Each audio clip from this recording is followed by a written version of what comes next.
Officer Do-hyuk Kim sat in his police cruiser, watching the streets of New Seoul through the light rain. The clock on his dashboard showed 11:30 p.m. He had been working for 14 hours straight, but he didn't feel tired. The enhancement chips in his body made sure of that. These chips were standard issue for all police officers in 2157, keeping them alert and focused during their long shifts. The streets looked beautiful at night.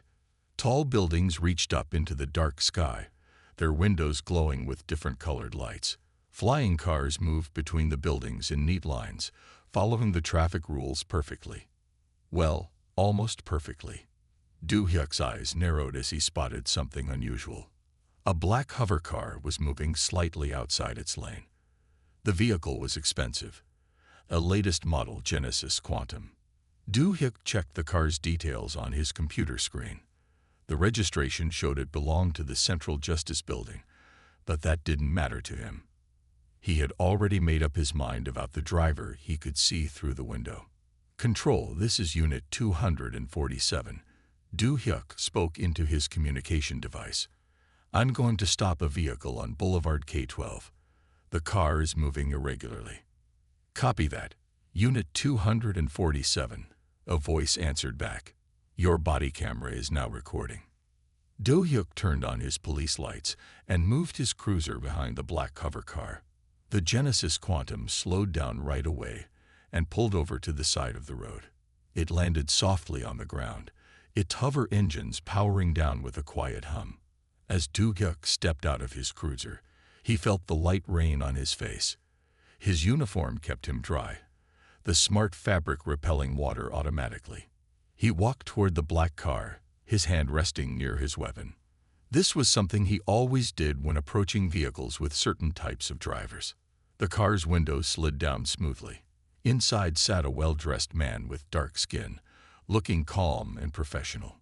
Do-hyuk's facial recognition software was already running, displaying information in his vision through his neural implant.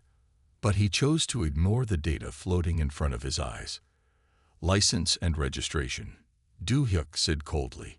He didn't say please or good evening. He never did in situations like this. The driver looked at him with steady eyes. "Of course, officer," he said, his voice clear and confident. "I'm Prosecutor Taiwan Park. I'm heading to the Central Justice Building to prepare for tomorrow's hearing." Do-hyuk's neural implant was now flashing red, trying to tell him something important about the man's identity. But Do-hyuk had spent years ignoring warnings that didn't fit with what he wanted to believe. He kept his face stern. "Step out of the vehicle," Do-hyuk ordered. "Your car was moving erratically." "Officer," Taiwan said calmly, "my vehicle systems are working perfectly. The quantum stabilizers are at 100% efficiency. You can check the readings yourself." Do-hyuk didn't like the man's calm attitude. Most people showed fear when he stopped them, but this man seemed completely unworried. It made Do-hyuk angry, though he tried not to show it. "I said step out of the vehicle," Do-hyuk repeated, his hand still near his weapon. Taiwan nodded slowly. "As you wish, Officer Kim," he said, emphasizing Do-hyuk's name. The door lifted upward with a soft whoosh, and Taiwan stepped out into the rain. He was tall, dressed in an expensive suit that seemed to shed the raindrops, just like Do-hyuk's uniform. "Hands where I can see them," Do-hyuk commanded, though Taiwan's hands were already clearly visible.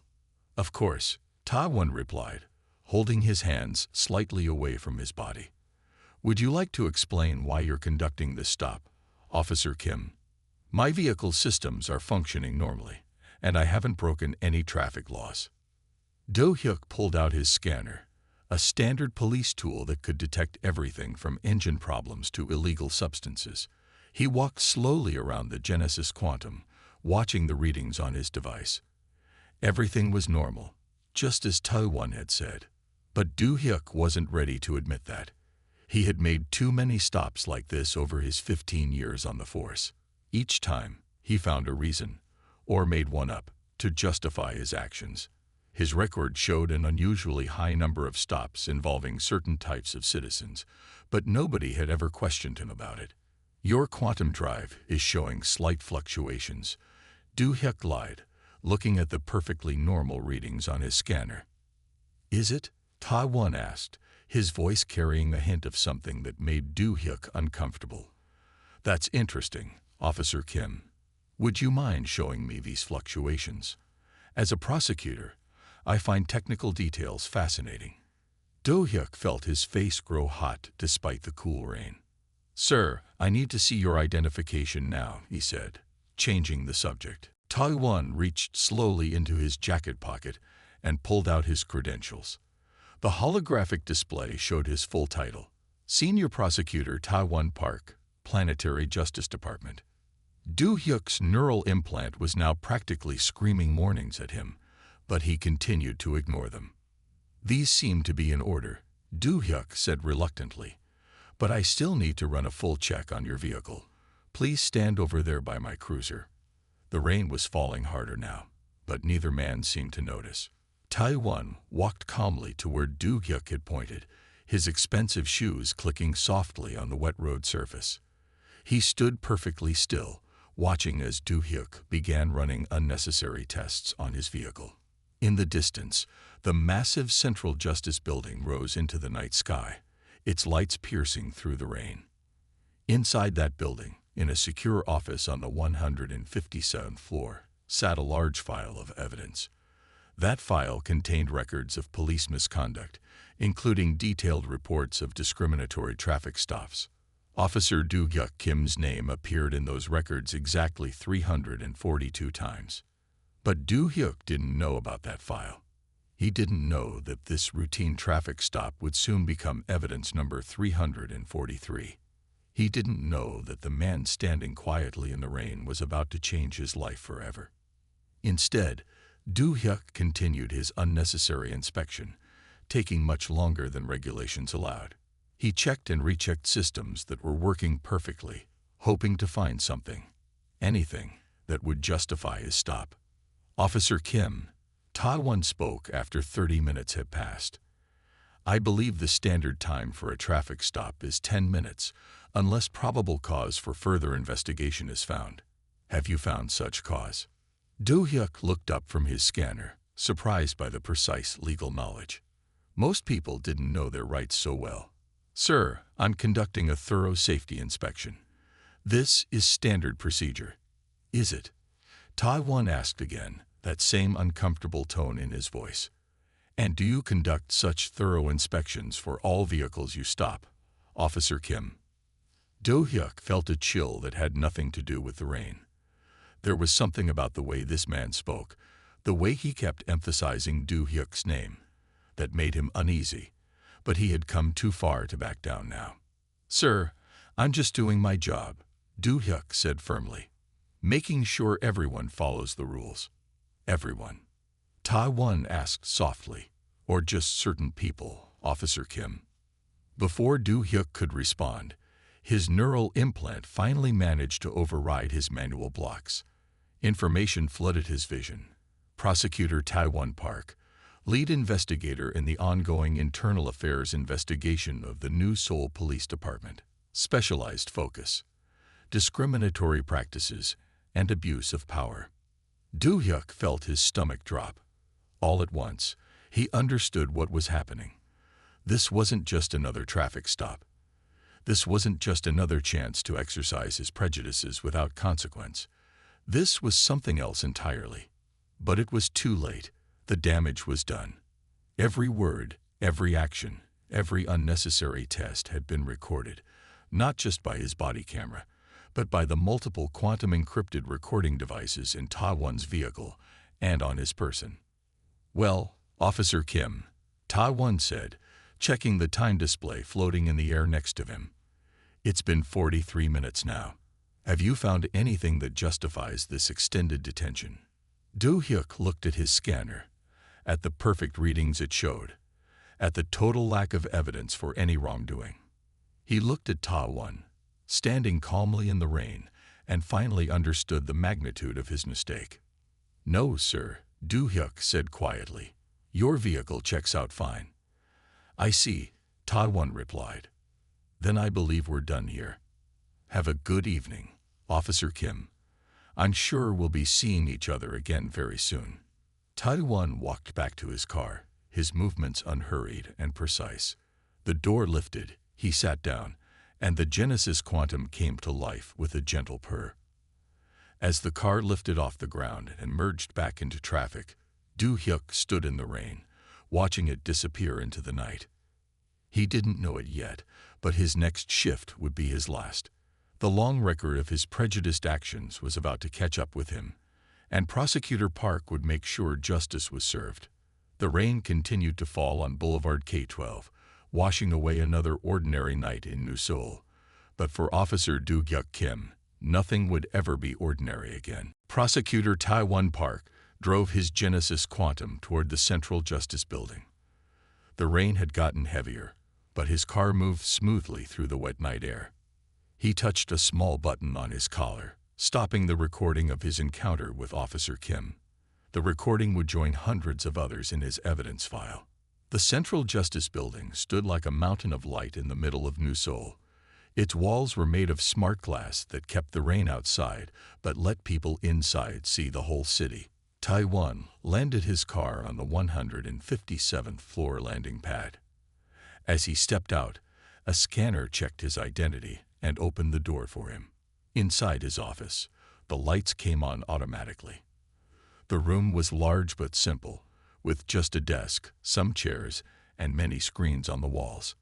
Taiwan sat down at his desk and pressed his hand on the surface.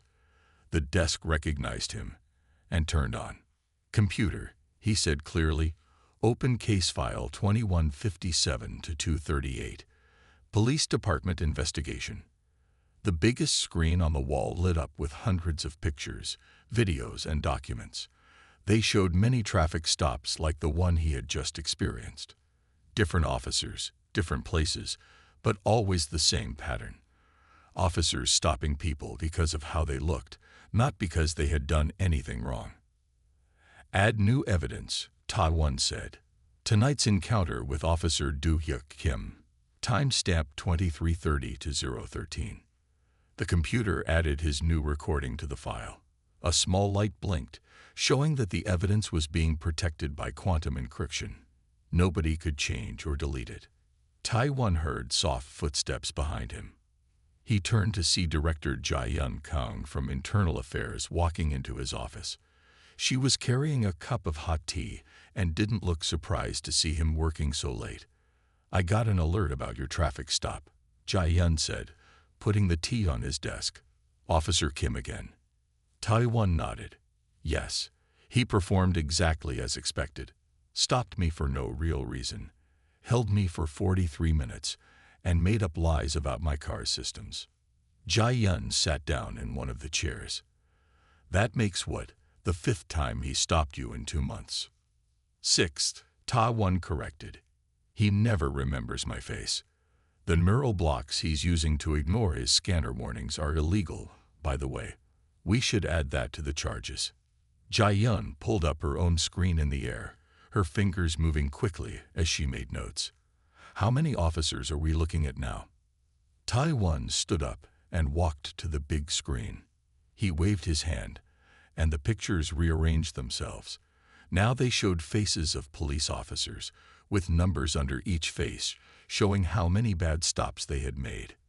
43 officers, he said, all of them with clear patterns of discrimination. Officer Kim is one of the worst, but he's not alone. Jae-yun looked worried. "That's more than we thought. The police chief won't like this." "The police chief is part of the problem," Taiwan said. "She's seen these patterns for years and done nothing about them." He touched another part of the screen, and new information appeared. It showed how complaints about unfair treatment had been ignored or hidden. The police chief's signature was on many of these hidden reports. "Tomorrow's hearing will change everything," Taiwan said. "We have all the evidence we need. Videos, data analysis, witness statements. Even tonight's stop will help show how these officers work." Jae-yun stood up and walked to the window. The city lights shine through the rain, making beautiful patterns on the glass. "They won't go down easily," she said. These officers have friends in high places. Taiwan smiled slightly. That's why we've been so careful. Every piece of evidence is perfect. Every witness is ready. Every number has been checked 3 times. He touched his desk again, and more screens appeared in the air around them. Look at this, he said, pointing to one of the floating screens. Officer Kim has stopped 1,247 vehicles in the past year. Want to guess how many of those drivers looked like me? How many? 1,189. Taiwan said. The numbers tell the story clearly. There's no way to explain this except discrimination. Jian shook her head. It's hard to believe this is still happening in 2157. We have flying cars and neural implants, but some people still judge others by their skin color. That's why this case is so important, Taiwan said. He walked back to his desk and picked up the tea she had brought. It was still hot, and the smell helped him feel more awake. We're not just stopping a few bad officers. We're showing everyone that this kind of behavior won't be tolerated anymore. He touched another part of his desk, and a new image appeared on the big screen. It showed a courtroom, the same one where tomorrow's hearing would take place. The room looked simple but important, with its high ceiling and wooden walls. Everything is ready, Taiwan said. The judges have reviewed the initial evidence. The witnesses are prepared. Even the media has been quietly informed. He smiled again. Officer Kim's little power play tonight just gave us one more perfect example to show the judges. Jian walked back to her chair and sat down. What do you think he'll do when he realizes who you are? When he understands what's about to happen? Taiwan thought about Officer Kim's face during the traffic stop. The way he had ignored his scanner's warnings. The way he had made up lies about the car's systems. The way he had kept Taiwan standing in the rain for no reason except the color of his skin. He'll probably try to explain it away, Taiwan said. They always do. He'll say he was just doing his job, following procedures, keeping the city safe. He shook his head, but the evidence tells the real story. The numbers don't lie. Jian looked at her watch. It's almost 1 a.m. You should go home. Get some rest before tomorrow. But Taiwan was already turning back to his screens. Soon, he said.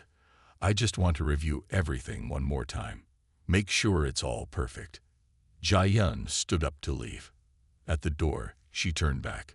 Will you call Officer Kim to testify tomorrow? Taiwan nodded. Yes, I want him there when we present the evidence. I want him to see everything laid out clearly. All his stops, all his lies, all his discrimination shown for everyone to see. He looked up at Jian. It's time for things to change. After Jian left, Taiwan sat alone in his office, surrounded by floating screens full of evidence. Outside, the rain kept falling on New Seoul, washing the city clean. Tomorrow would be an important day. Tomorrow, justice would finally catch up with Officer Do-hyuk Kim and all the others like him. Taiwan touched his desk one more time, and a new document appeared. It was a simple court order, ready to be sent first thing in the morning. The order would bring Officer Kim to the hearing, where he would face the consequences of his actions. The night grew later, but Taiwan kept working. He had spent months building this case, gathering evidence, and preparing witnesses. Now it was almost time to bring everything into the light. He thought about all the people Officer Kim had treated unfairly, all the lives he had made harder for no good reason. Justice might be slow, Taiwan said quietly to himself, but it always arrives in the end. The screens around him glowed with truth that could no longer be hidden. Tomorrow, everything would change. Tomorrow, Officer Kim would learn that even those who enforce the law must follow it. Tomorrow, justice would wear a prosecutor's robes instead of a police badge. Officer Do-hyuk Kim arrived at the police station early the next morning. The rain had stopped, and the rising sun made the wet streets shine. He sat at his desk and started to write his report about last night's traffic stop. His coffee cup steamed beside his keyboard as his fingers moved across the screen. He wrote his usual words, Vehicle moving erratically. Driver uncooperative. Extended inspection necessary. He had written these same things hundreds of times before. The words came easily to him now, like an old song he knew by heart. The morning sunshine came through the big windows of the police station. Other officers were arriving, hanging up their coats and turning on their computers. Everything seemed normal. Nobody knew that this morning would change everything. At exactly 8:30 a.m., Do Hyuk's computer made a special sound. A new message had arrived. The screen showed a bright red border around the message. This meant it was very important. Do Hyuk touched the screen to open it. His face turned pale as he read the words. Immediate CORTAPPAORNCs required. Hearing Room 7. Central Justice Building, 10 o'clock a.m. today. Attendance mandatory by order of Senior Prosecutor Taiwan Park. Do Hyuk felt his stomach twist. The name brought back memories of last night's traffic stop. He remembered the calm man in the expensive car, the way he had stood quietly in the rain. Now Do Hyuk understood why the man had seemed so unworried. He quickly searched for information about Prosecutor Park on his computer. Each new thing he learned made him feel worse. Park was famous for investigating police corruption. He had never lost a case, and now he wanted Do Hyuk in his courtroom. Officer Kim, a voice said behind him. Do Hyuk turned to see Chief Hae-nul Song standing there. She looked serious. My office. Now. Do Hyuk followed the chief to her office. Inside, he saw two other people waiting.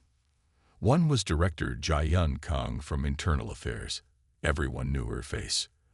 The other was a woman in a lawyer's uniform who Do Hyuk didn't know. Sit down, Officer Kim, Chief Song said. She didn't sound friendly.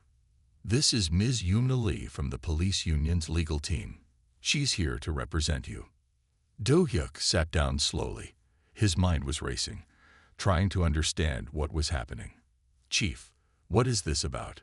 You tell me, Officer Kim, Chief Song said. She touched her desk, and a screen appeared in the air.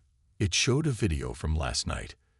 Do Hyuk standing in the rain, making Prosecutor Park wait while he pretended to check his car. Would you like to explain this? It was a routine traffic stop, Do Hyuk said quickly. The vehicle was moving irregularly. Stop lying. Director Kang cut in. Her voice was sharp. The vehicle's systems were perfect. We have the data, just like we have data from all your other stops. The lawyer, Ms. Lee, held up her hand. Officer Kim, don't say anything else right now. She looked at Chief Song. What exactly is happening here? Chief Song sighed. She looked tired and angry at the same time. Prosecutor Park has been building a case against officers who showed discrimination in their work. Officer Kim's name appears in his evidence 343 times. That's impossible, Do Hyuk said. But even as he spoke, he was counting in his head. All those stops, all those times he had pulled over drivers who looked different, all those reports he had written with the same excuses. It's not impossible, Director Kang said. She touched the screen, and more images appeared. Hundreds of traffic stops, thousands of reports, all showing the same pattern. The numbers don't lie, Officer Kim. Neither do the videos. The lawyer was reading quickly through some documents on her screen. This is very serious, she said. The evidence goes back years. And last night's incident was a trap, Chief Song said. She looked at Do Hyuk with disappointed eyes. Prosecutor Park let you stop him. He knew exactly what you would do. And you proved him right. Do Hyuk felt cold despite the warm morning sun coming through the windows. What happens now? Now we go to the hearing, Ms. Lee said. It starts in 90 minutes. And Officer Kim. She waited until he looked at her. When we get there, you need to tell the truth. The evidence is too strong to fight. Director Kang stood up. I'll see you all at the hearing, she said. Officer Kim, I suggest you think carefully about your actions. The judges will want to hear you explain yourself. After Director Kang left, Chief Song looked at the lawyer. "Ms. Lee, could you give us a moment?" The lawyer nodded and stepped outside. Chief Song waited until the door closed, then turned to Do-hyuk. Her face showed anger and sadness mixed together. "Why?" she asked simply. "Why did you do this? We're supposed to protect everyone, treat everyone fairly. That's what the badge means." Do-hyuk opened his mouth, but no words came out. What could he say? How could he explain years of treating people unfairly? How could he justify all those stops, all those lies, all those times he had used his power to make people feel small? I don't know," he finally said. His voice sounded small in a quiet office. Chief Song shook her head. "Well, you better figure it out before the hearing. The judges will want better answers than that." She stood up. "Go with Ms. Lee. She'll help you prepare." But Do-hyuk. She used his first name, something she had never done before. "The truth is the only thing that might help you now." Do-hyuk walked out of the chief's office feeling like he was in a dream. The morning sun still shone through the windows. Other officers still worked at their desks, but everything felt different. His world was falling apart, and he had no one to blame but himself. Ms. Lee was waiting outside. "We should go," she said. "We need to talk before the hearing." She looked at her watch. "And Officer Kim, take off your badge. After today, you won't be needing it anymore." Do-hyuk looked down at the badge on his chest. He had worn it proudly for 15 years. But now he saw it differently. It wasn't just a symbol of power. It was supposed to be a symbol of justice, and he had failed to live up to that meaning. With slow fingers, he unpinned the badge. It felt heavy in his hand, heavier than it had ever felt before. He put it on Chief Song's desk, knowing he would never wear it again. The morning sun kept shining on New Seoul as Do-hyuk walked out of the police station. High above, the Central Justice Building waited for him. In less than 2 hours, he would face Prosecutor Park again. But this time, he wouldn't be the one with power. This time, justice would wear a different uniform. The city streets were busy with morning traffic. Flying cars moved between the buildings, their quantum drives humming quietly. Everything looked the same as it had yesterday. But for Officer Do-hyuk Kim, soon to be just Do-hyuk Kim, nothing would ever be the same again. Hearing Room 7 in the Central Justice Building was large and quiet. The morning sun came through tall windows, making patterns on the wooden walls. 3 judges sat at a high desk at the front of the room. They wore simple black robes and had serious faces. Do-hyuk Kim sat at a table with his lawyer, Ms. Yuna Lee. His police uniform felt wrong without his badge. He kept touching the empty spot on his chest where the badge had been. The room was filling up with people, other police officers, lawyers and reporters with their floating camera drones. At exactly 10:00 a.m., Prosecutor Taiwan Park walked into the room. He looked exactly as he had last night in the rain, calm and confident. He carried a small silver briefcase that Do-hyuk knew must be full of evidence against him. "All rise," a voice announced. Everyone stood as the head judge, an older woman named Sun Hai-cho, spoke. "We are here today to examine evidence of systematic discrimination within the New Seoul Police Department," Judge Cho said. Her voice was clear and strong. "Prosecutor Park, you may begin." Taiwan stood up slowly. He touched his briefcase, and suddenly the air was full of floating screens.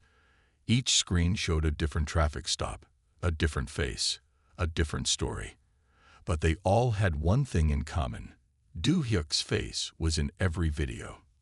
"Your Honors," Taiwan began, "what you see before you is not just a collection of traffic stops. It is a pattern of behavior that has hurt our community for years." He walked to the center of the room. "And Officer Do-hyuk Kim is not the only one responsible, but his case shows us how deep this problem goes." Do-hyuk watched as Taiwan showed more evidence. Numbers appeared in the air. How many cars he had stopped. How many drivers had looked different from him. How many times he had made up reasons for the stops. The numbers were so big they scared him. Had he really done this so many times? Last night, Ta-won continued. Officer Kim demonstrated this behavior one final time. He played the video from their traffic stop. Do-hyuk saw himself on the screen, watching his own face as he ignored his scanner's warnings and made up lies about Ta-won's car. Officer Kim, Judge Cho said, "Do you wish to speak about these events?" Do-hyuk felt everyone's eyes on him as he stood up. Ms. Lee had told him to tell the truth, but facing the truth was harder than he had expected. His throat felt dry. "Yes, Your Honor," he said quietly. He stopped, looked at all the faces watching him, then started again. "I did these things. I stopped people because they looked different. I made up reasons to justify it. I wrote false reports." The room was very quiet now. Even the camera drones seemed to hover more silently. "Why?" Judge Cho asked. It was the same question Chief Song had asked earlier.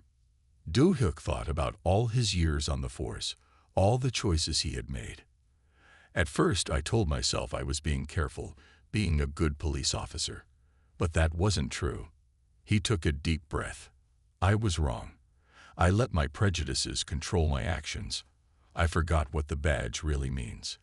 Tai-won stood up again. "Your Honors, Officer Kim's admission is important, but it's only part of the story."